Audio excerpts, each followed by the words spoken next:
राजसमंद भाजपा प्रत्याशी दीप्ति महेश्वरी के समर्थन में आज भारतीय जनता पार्टी के राष्ट्रीय अध्यक्ष जेपी नड्डा उदयपुर से राजसमंद पहुंचे। इस दौरान भाजपा कार्यकर्ताओं द्वारा उन्हें माला पहनाकर व पगड़ी पहनाकर उपरना उड़ाकर स्वागत किया। श्रीनाथ जी की तस्वीर देखकर उनका स्वागत किया। इस दौरान जेपी नड्डा ने जब अपना संबोधन चालू किया तब कांग्रेस सरकार पर प्रहार करते ही चालू किया। उन्होंने बताया कि कांग्रेस सरकार द्वारा राजस्थान में भ्रष्टाचार व कानून व्यवस्था ताक पर रखकर कार्य किया है। कुर्सी बचाने में कांग्रेस सरकार लगातार लगी रही, वहीं जनता का कार्य 5 साल में कुछ भी नहीं किया है। आइए सुनते हैं जेपी नड्डा ने अपने भाषण में क्या क्या कहा है, वह कांग्रेस सरकार पर कैसे हमलावर रहे। आइए सुनते हैं उनका भाषण।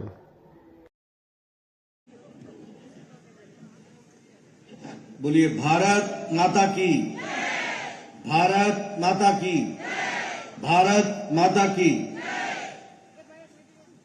आज के इस चुनावी सभा में मंच पर विराजमान हमारे यहां से लोकप्रिय प्रत्याशी बहन दीप्ति किरण महेश्वरी जी, हमारे बहुत ही जुझारू और कर्मठ जिला के अध्यक्ष श्री मान सिंह जी, हमारे जिला के प्रभारी वीरेंद्र सिंह चौहान जी, भाई मुकेश पटेल जी जो गुजरात मेहसाना से आए हैं, श्रीमती रत्नी देवी जी, श्याम सुंदर जी जो पद्मश्री हैं, उन्होंने अच्छा काम किया है, सम्मानित मंच और इतनी बड़ी संख्या में एकत्र आए देवी और सज्जनों, मीडिया के मेरे साथी, प्रिंट मीडिया और इलेक्ट्रॉनिक मीडिया के मेरे साथी, अभी अभी आपके सामने बहन दीप्ति जी ने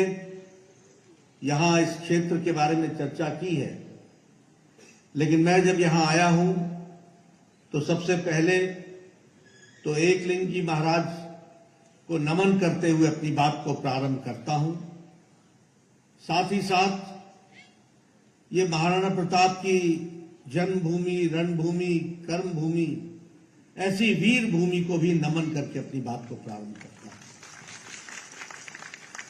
मित्रों, चुनाव की दृष्टि से बहन दीप्ति जी ने आपके सामने बहुत सी बातें बताई हैं। चुनाव को नजदीक से देखना मेरी पुरानी आदत है। मैं आपकी तालियों की गड़गड़ाहट से समझ जाता हूं कि आप में कितना उत्साह है और कितना जोश है, और आपकी तालियों से मैं ये निष्कर्ष पर पहुंचता हूं कि आपने ये जो राजसमंद की विधानसभा जो अभेद है उसको आपने सुरक्षित रखते हुए फिर से दीप्ति बहन को जयपुर विधानसभा में भेजने का निर्णय ले लिया है। इस बात के लिए भी आपको मैं बधाई देता हूं। पर मित्रों, ये बात सिर्फ दीप्ति जी को जयपुर विधानसभा में भेजने का ही नहीं है। दीप्ति जी राजस्थान के मान सम्मान को लौटाने का और राजस्थान के गौरव को फिर से स्थापित करने का माध्यम है। इस बात को हमको समझना चाहिए। जो गहलोत सरकार ने जिसकी नीयत में हमेशा खोट रहा, उसने राजस्थान के गौरव को बहुत गहरी चोट पहुंचाई है। उस चोट का बदला लेने का मौका 25 तारीख होगा और नतीजा 3 तारीख को निकलेगा। आपका उसमें सहयोग मिलेगा, ऐसा मेरा विश्वास है।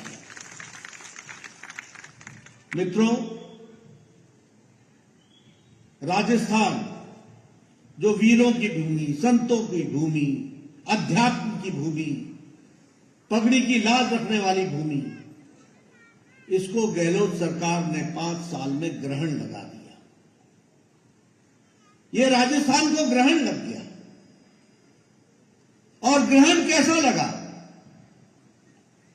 जो राजस्थान संस्कारों के लिए जाना जाता था, जो राजस्थान वीरों के लिए जाना जाता था, वह राजस्थान ग्रहण से ग्रसित हो गया और उस ग्रहण से निकलने का रास्ता 25 तारीख को कमल के बटन को दबाकर 3 तारीख को ग्रहण से निकलना यह हमारी जिम्मेदारी है। और मैं कहने के लिए नहीं कह रहा हूं, आज राजस्थान भ्रष्टाचार में नंबर 1 पर खड़ा है। आज राजस्थान महिलाओं के उत्पीड़न में नंबर 1 पर खड़ा है। आज राजस्थान किसानों के साथ तिरस्कार करने पर नंबर 1 पर खड़ा है। आज राजस्थान पिछड़ों पर अत्याचार करने पर नंबर 1 पर खड़ा है। और आज राजस्थान तुष्टीकरण की राजनीति में भाई को भाई से लड़ाने में उसमें भी नंबर 1 पर खड़ा है। तो राजस्थान गहलोत सरकार की खड़ी है। और फिर मैं कहने के लिए नहीं कह रहा, मित्रों, जहां जहां कांग्रेस होगी वहां वहां भ्रष्टाचार होगा। जहां कांग्रेस होगी वहां भ्रष्टाचार होगा। जहां कांग्रेस होगी वहां अत्याचार होगा। जहां कांग्रेस होगी वहां व्यभिचार होगा। जहां कांग्रेस होगी वहां लूट होगी। जहां कांग्रेस होगी वहां गफलत होगी। जहां कांग्रेस होगी वहां घोटाला होगा। जहां कांग्रेस होगी वहां छलावा होगा। और फिर मैं कहने के लिए नहीं कह रहा हूं, उदाहरणों के साथ बताऊंगा। लेकिन आज मैं ये कहना चाहता हूं कि जहां जहां भारतीय जनता पार्टी होगी वहां वहां विकास होगा। जहां भारतीय जनता पार्टी होगी वहां तरक्की होगी।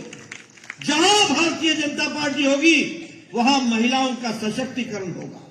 जहां भारतीय जनता पार्टी की सरकार होगी यहां युवाओं को आगे बढ़ने का रास्ता होगा।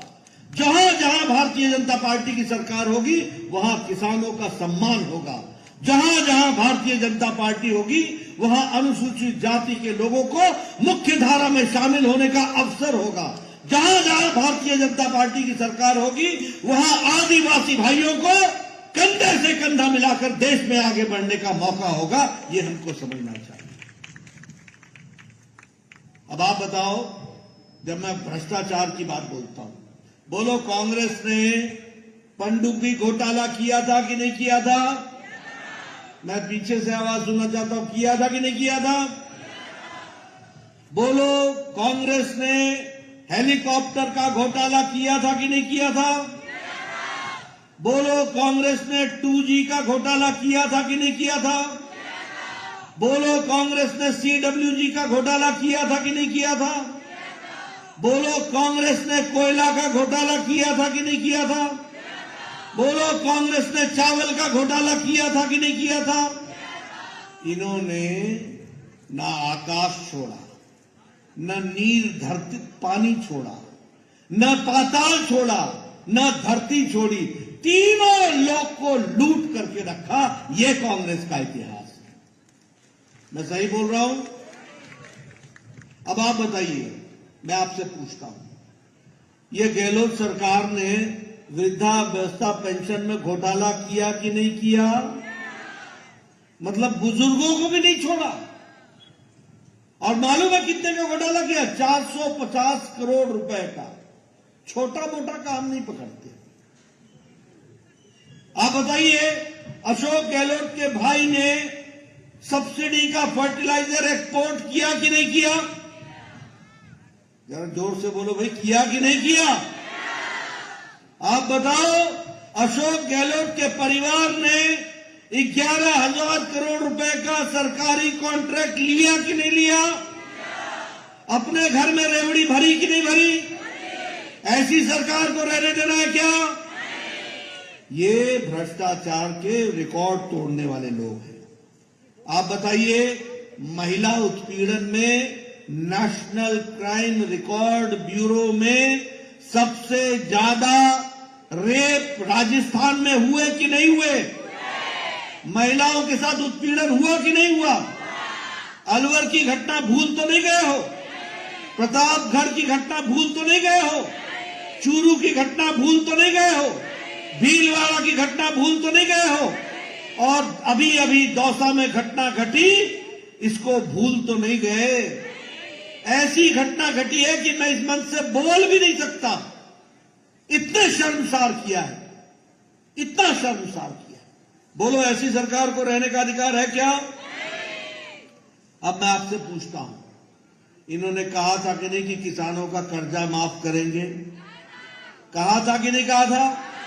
आज 19,400 किसान अपनी भूमि को कुर्क करके बैठे हैं कि नहीं बैठे? अब बताओ, इसका न्याय मिलना चाहिए कि नहीं मिलना चाहिए?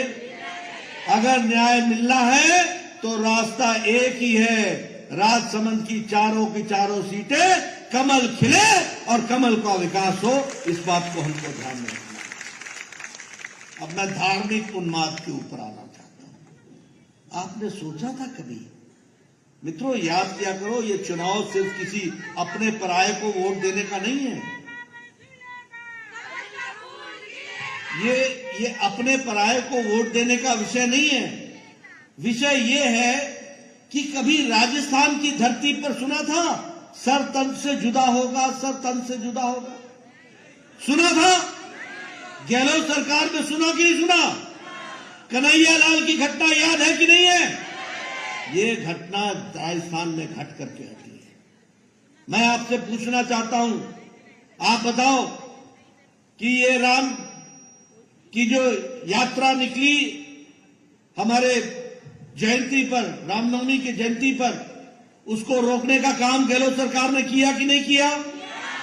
आप बताइए, कांवड़ यात्रा को रोकने का काम किया कि नहीं किया? 300 साल पुराना शिव मंदिर बुलडोजर से ढाया कि नहीं ढाया? अब 25 तारीख को तुमने इनकी सरकार को ढा देना, इसकी आपको चिंता करनी है। आप बताइए, 18 से ज्यादा संतों की हत्या हुई कि नहीं हुई? आप बताइए, मंदिरों का अपमान हुआ कि नहीं हुआ? आप बताइए, यात्रा निकलने पर रोक लगाई गई कि नहीं लगाई गई? ये इस तरीके की घटना इन लोगों ने की है। मैं यहां ये भी पूछना चाहता हूं कि क्या 5 साल गहलोत सरकार ने एक काम नहीं किया? क्या एक ही काम किया ना? क्या था? क्या काम था?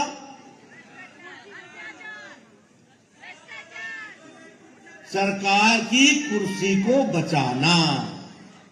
कभी गहलोत, कभी सचिन, कभी गहलोत।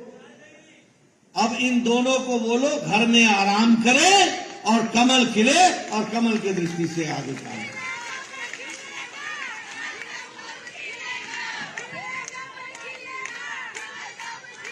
अब आप बताओ मेरे को, मेरे नौजवान भाइयों बताओ, इस 5 साल में 19 पेपर लीक हुए कि नहीं हुए? आप बताओ, इनके रिश्तेदार और अफसरों के रिश्तेदार बड़ी बड़ी कुर्सियों पर इनको अपॉइंटमेंट लेटर मिला कि नहीं मिला? और पेपर लीक हुए, हर साल 3 पेपर लीक हुए। पटवारी की भर्ती का पेपर लीक हुआ कि नहीं हुआ? पुलिस भर्ती का पेपर लीक हुआ कि नहीं हुआ? आप बताओ, वन रक्षक की भर्ती का पेपर लीक हुआ कि नहीं हुआ? लाखों नौजवानों के साथ इन्होंने अन्याय किया कि नहीं किया? अगर इन्होंने अन्याय किया है तो 25 तारीख को तुमने न्याय कर देना, कमल का बटन दबा करके। इसकी आपको चिंता करनी है। मित्रों, मैं आपके सामने एक लंबी लिस्ट रख सकता हूं, लेकिन अभी तो आपको इनका भ्रष्टाचारी चेहरा, घपलेबाज चेहरा, लूट करने वाला चेहरा रखा है। लेकिन दूसरी ओर मैंने कहा कि बीजेपी है जहां विकास है। आप बताओ, 70 साल बाद राजसमंद में नैरो गेज से ब्रॉड गेज का काम शुरू हो गया कि नहीं हो गया? सड़कें बननी शुरू हो गई कि नहीं हो गई? मित्रों, जहां हम होंगे, जहां कमल होगा, वहां विकास होगा। आप बताइए, मोदी जी के राज में भारत आगे बढ़ा है कि नहीं बढ़ा है? बढ़ा है कि नहीं बढ़ा है?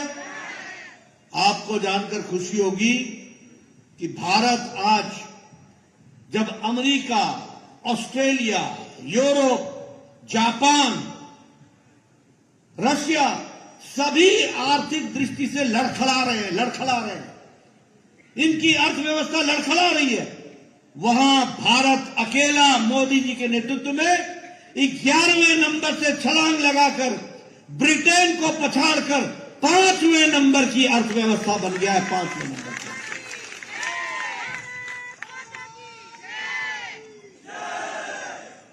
आपको जानकर के खुशी होगी कि इस दिवाली में व्हाइट ट्रांजैक्शन से सोने की खरीदी 50,000 करोड़ रुपए से ज्यादा की हुई। यह है भारत, यह है आर्थिक विकास जिसको हमको समझना होगा। आपने अभी दीप्ति बहन को जिताना, 4 सीटें लाना, राजस्थान में सरकार बनाना और 24 में मोदी जी को फिर से लाना। सन 2027 में मोदी जी के नेतृत्व में भारत तीसरे नंबर की अर्थव्यवस्था बन जाएगा। ये हम आपको बताते हैं।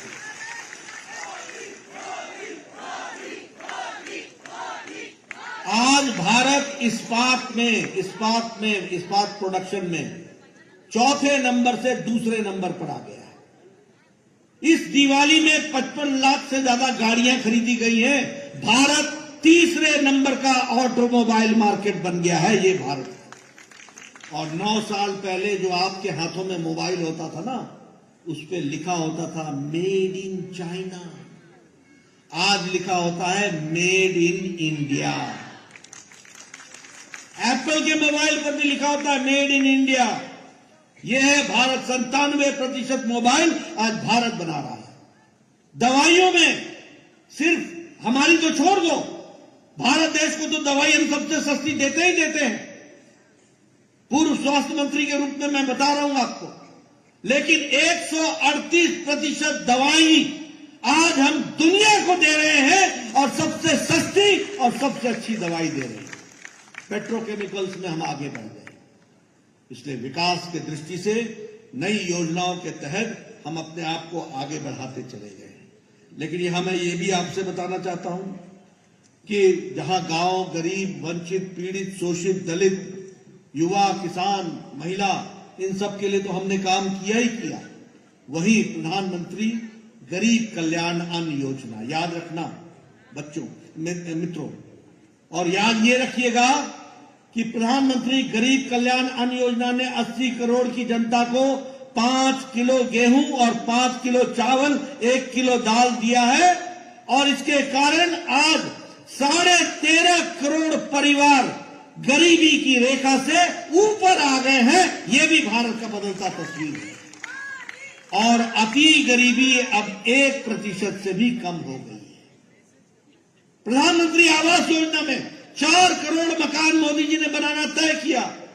राजस्थान को 20 लाख मकान देना तय हुआ। गहलोत सरकार ने 9 लाख मकान बनने से रोक दिया। अब 25 तारीख को तुमने गहलोत को रोकना, 20 लाख मकान बना करके देंगे। यह भी हम आपको बताना चाहते हैं। उज्ज्वला योजना, ये गैस का सिलेंडर, हमारी बहन जी दीप्ति जी बोल रही थी, अब 450 रुपए का सिलेंडर की सब्सिडी मिलेगी। ये भी आपको याद रखना चाहिए। उसी तरीके से विकास की दृष्टि से नए नए आयाम जोड़ने का काम हमारी सरकार ने किया है। मैं यहां आपके साथ एक बात और बताना चाहता हूं। प्रधानमंत्री किसान सम्मान निधि जो आज 6,000 रुपए मिलता है, आपने दीप्ति जी को चुनाव जिता देना।